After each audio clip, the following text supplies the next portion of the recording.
This is Space Ants, Part 3, Dismemberment Before Dishonor, an original composition by Eric Kay, copyright 2024. Everything decays. Bodies, orbits, and the lighter things in the universe, atoms and molecules. Even information can rot. In the fusion of their star, a photon was created. Moving at the speed of light, it was effectively timeless. It did a random walk of absorption and re-emission in the stellar interior.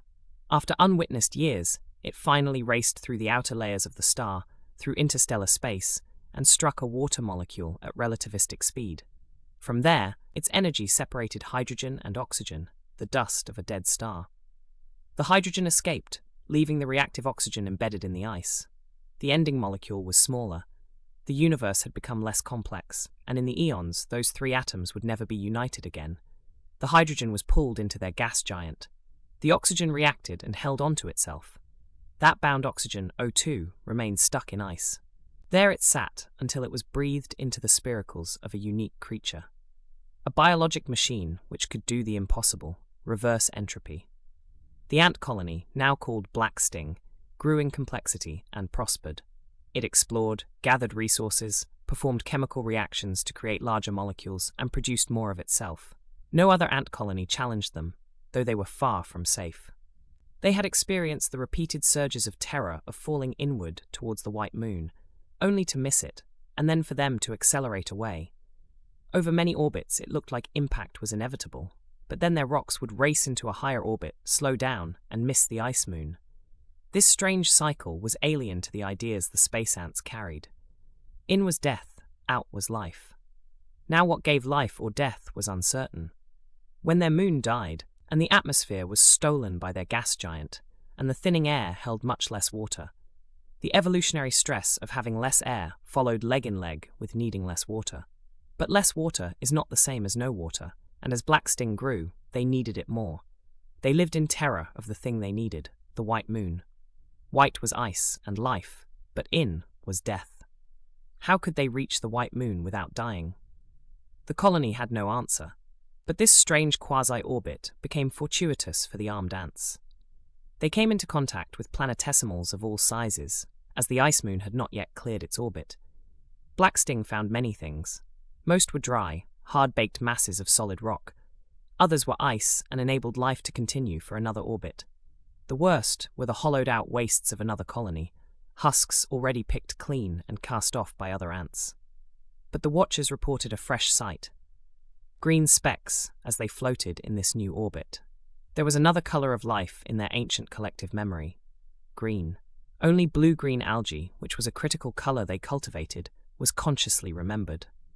The distant dreams of verdant forests were nearly all forgotten in the black and silver wastes of the ring system. But the colony remembered. Green was very good, and a visual synonym for water. And water was what they needed more than anything. Mermadic was a soldier. She had fought many battles, with nary a scratch on her black exoskeleton, owing to her skill with obsidian's sting.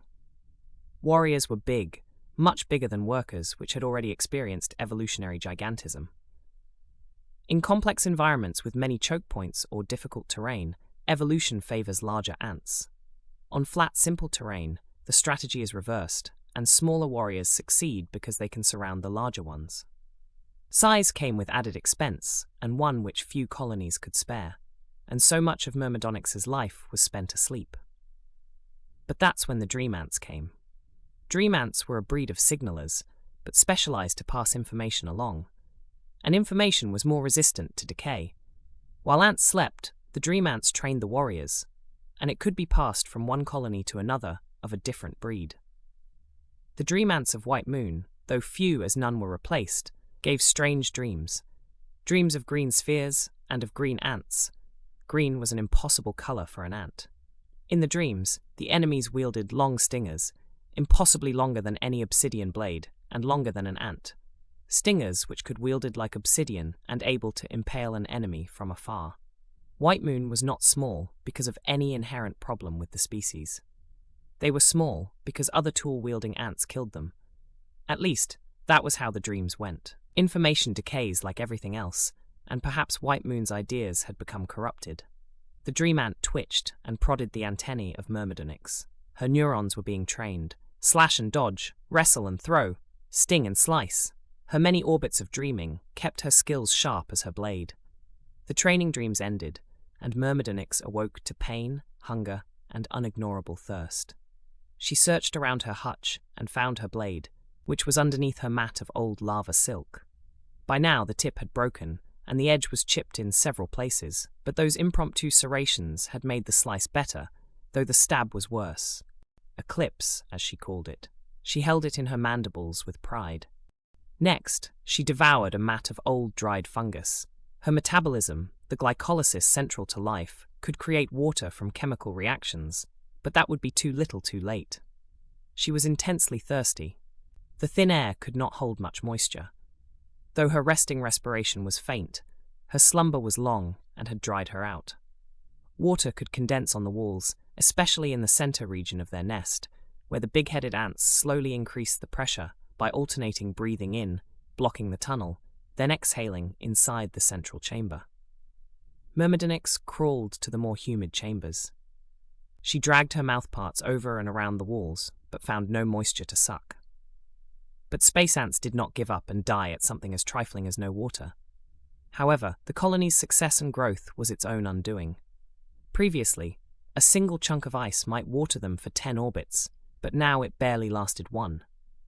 Mermadic searched for anything, but found no free liquid.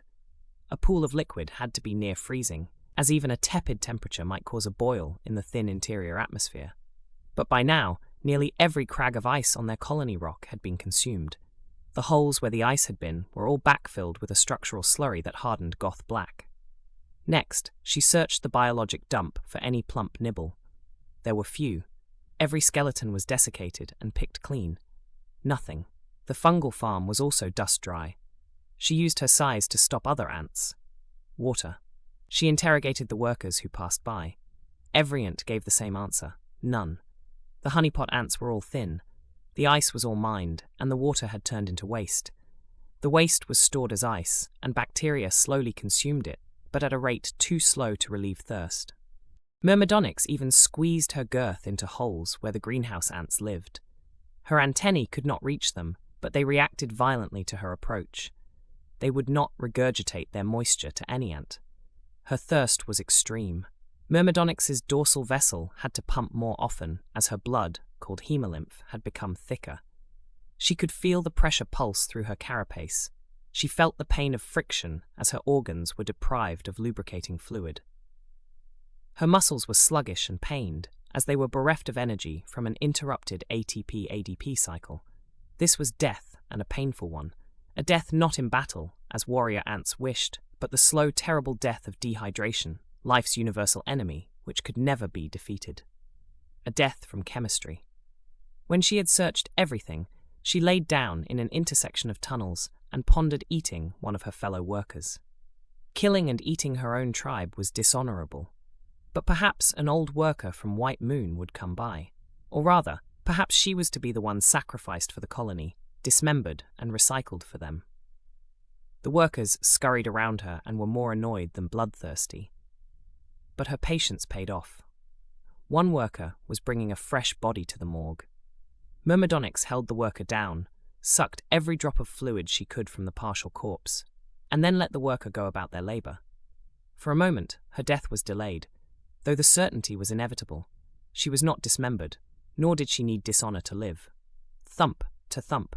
She was roused by the signaling of many legs alerting the colony, the sweet music of alarm.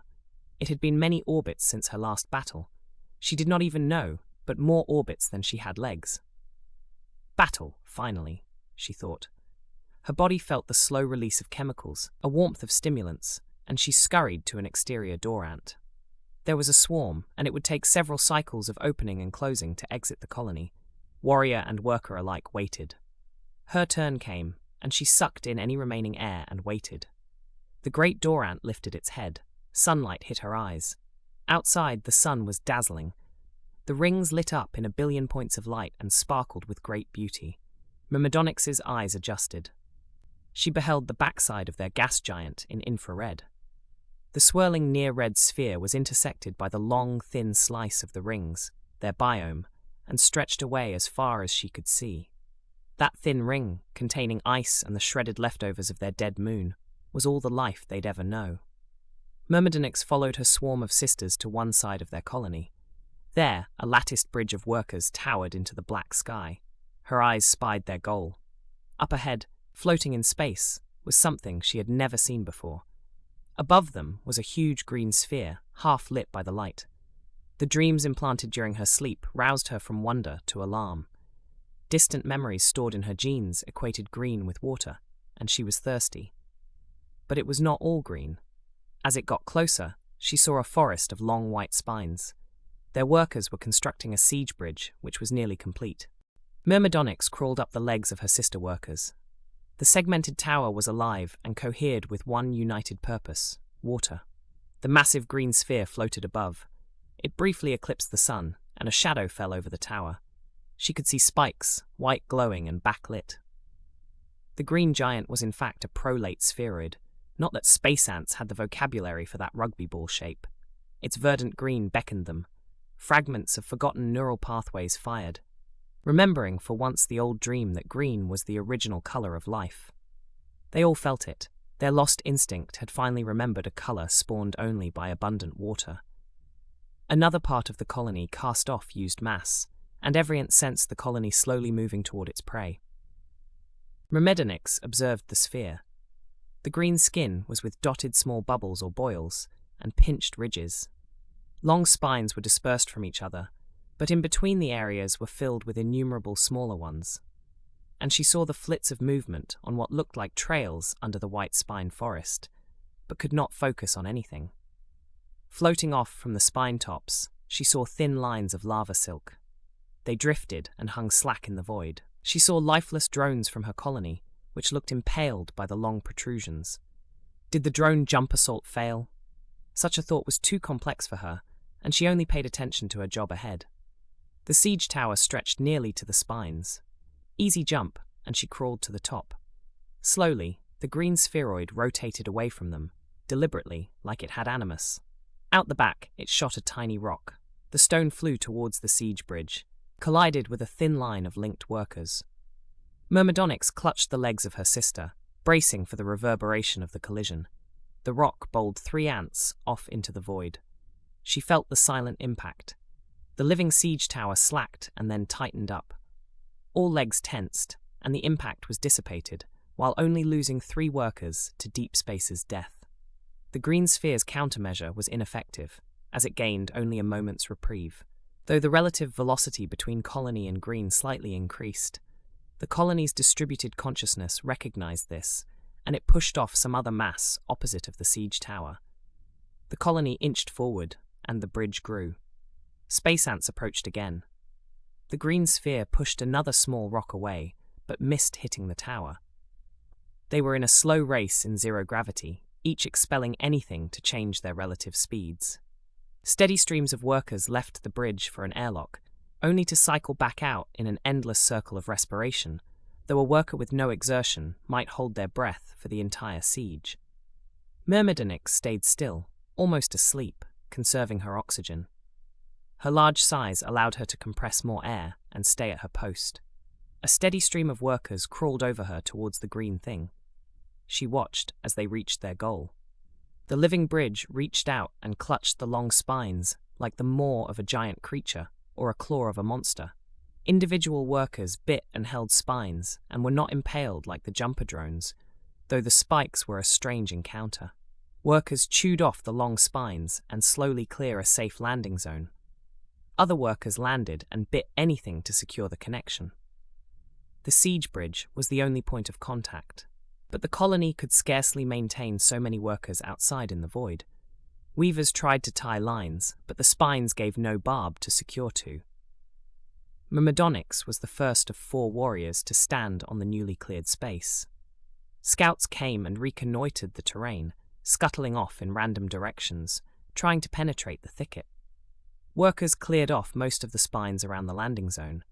Several carried them back to the colony, unsure of if their new thing was trash or treasure. One worker impaled herself in the face. She writhed and collided with things until another chewed off the spine's base. Then she could move again, though it kept the truncated spine lodged in its face. Removing it fully would have been a death sentence, exposing that ant's innards to hard vacuum and rapid decompression. The injured worker moved its head in exaggerated movements left to right to see everything again. Unable to move forward and obeying the distant instinct that green equaled water, Mermadic pushed with her obsidian blade into the strange shell. It was like an exoskeleton, but thick and rubbery. Nothing could live amongst the rings unprotected. Still, it was not like any prior enemy she had encountered in dreams or reality, not like mites or tube worms, nor like the stinger ants, and not the blue-green of their colony's greenhouses. This green was verdant. Familiar, yet alien, Mermadic did not know whether to classify it as friend, foe, or fortune. She was, after all, no botanist. She was a space ant. There were wrinkles and pinches to the skin, and the entire surface had small ridges and curves, which let phalanxes of spines protect each other. Mermadic kept pushing her blade into the skin. She thought she detected wisps of liquid boiling off. Water, she thought, and her body demanded. She sunk her mount parts, the maxillae and labium, into the hole she made, trying to seal it up and to suck up anything. She tasted the prize.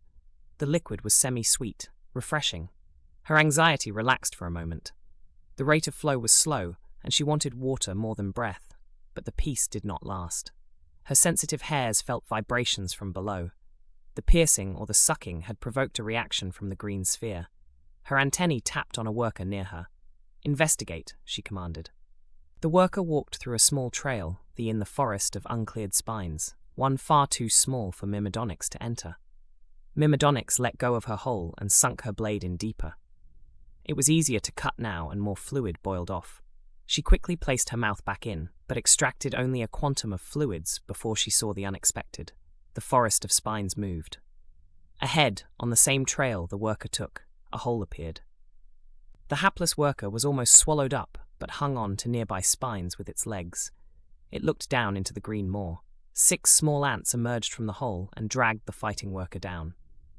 The hole closed up again. A colony, Mermadic realized. Battle would be waged soon. Mermadic left her watering hole, returned to the siege bridge, and found the signaler ant. She relayed the information to it. Then she returned to her post posed for battle. She held her blade in front and faced the alleyway where her worker had been taken. She watched the trail, eager for battle. She felt rumbles and the beating of legs, but rubbery skin muffled the meaning. Eventually, she looked behind her and saw the agitation of her colony. Another allied ant came.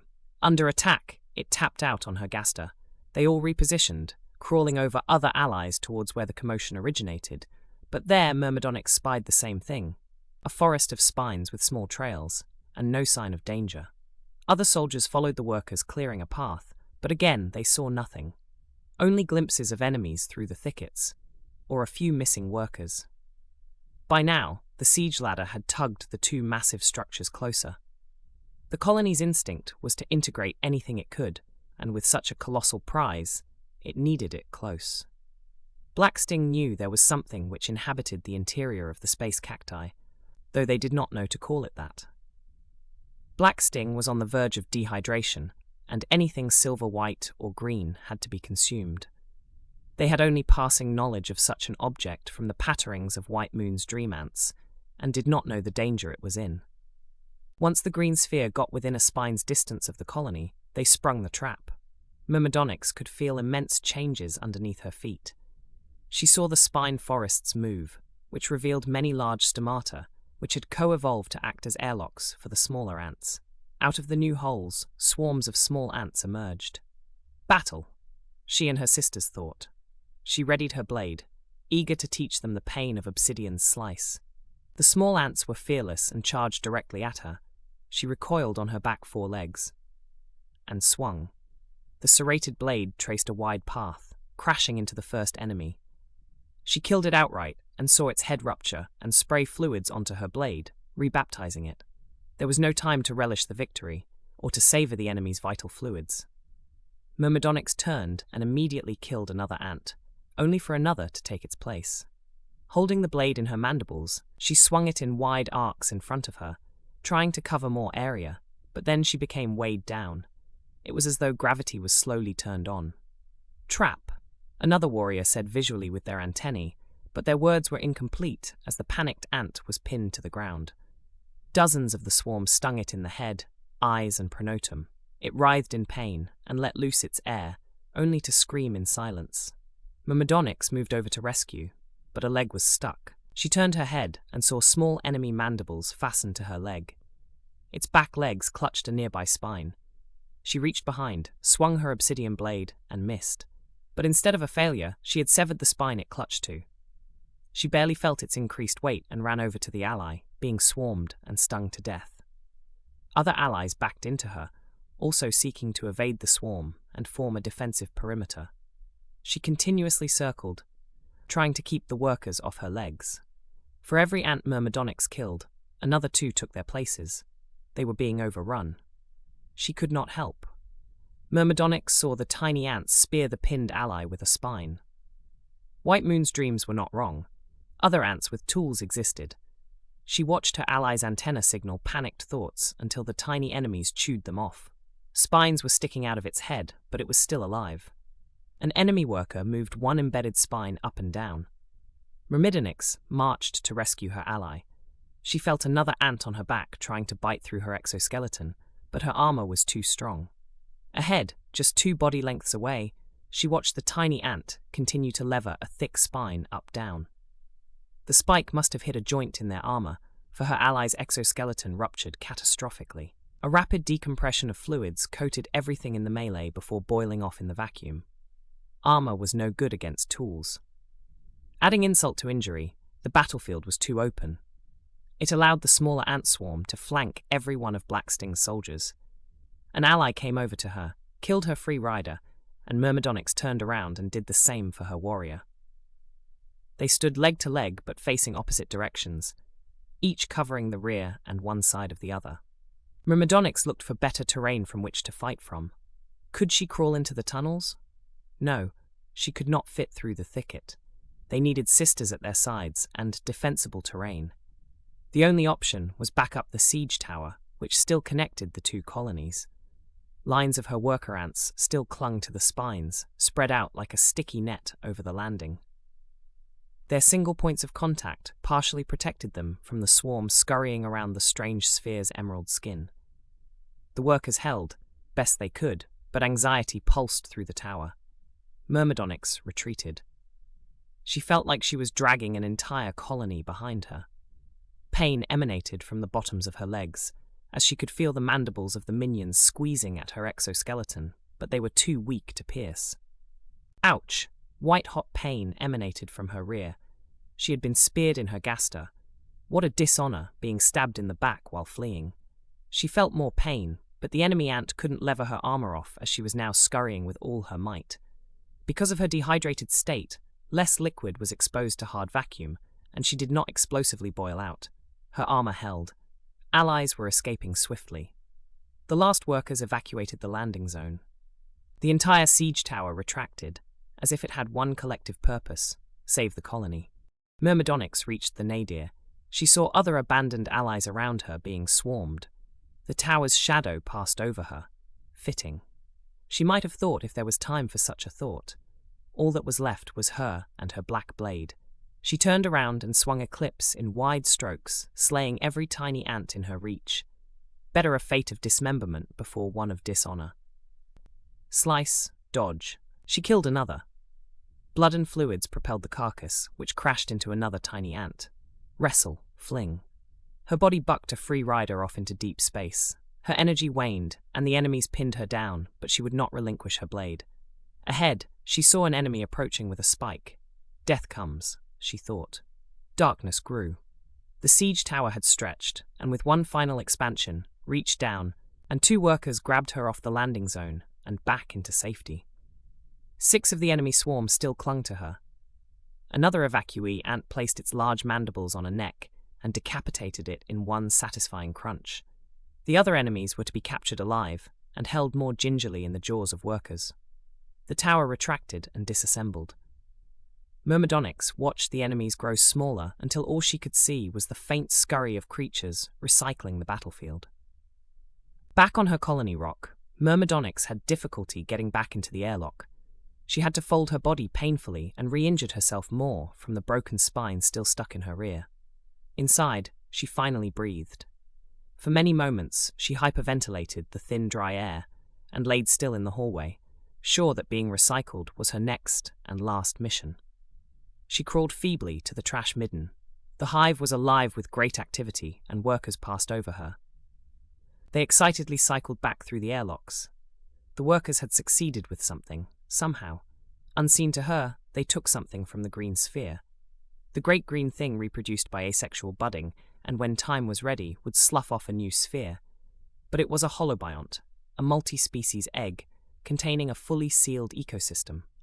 The space cacti was a mutualistic complex of organisms, an organism of organisms. In the alarm of escape, the green thing had propelled several buds in their direction, hoping for momentum or for injury.